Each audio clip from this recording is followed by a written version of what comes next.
I think it's difficult to know exactly how low we're going to go, because it depends, I think, now on what the Bank of England does in response to sterling's most recent fall, because there's been this dramatic loss of confidence in the government's economic management, but now the ball is in the Bank of England's court, and there is speculation that policymakers could announce an emergency rate hike, or the very least they may come out and restate the bank's commitment to bringing down inflation.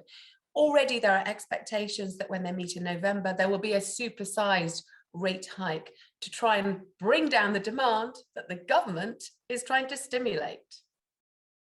I think you saw a fresh fall in sterling after those comments that Chancellor Kwarteng made at the weekend, that actually there could be further tax cuts to come.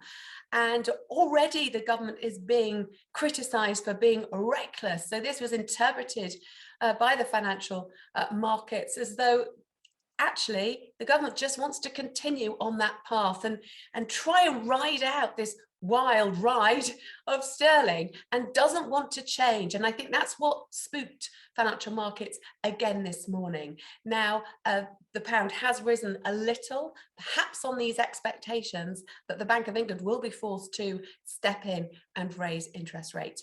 Because the problem is, if inflation stays higher for longer, it's going to make the government's already huge borrowing costs even bigger, because around a quarter of government debt is linked to inflation.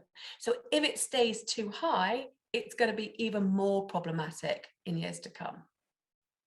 The government says it's making tax cuts because it wants to put more money in people's pockets. But the problem is, by doing so, it's fanning inflation. That means the Bank of England will have to put up interest rates on one hand, so that borrowing costs are going to go up.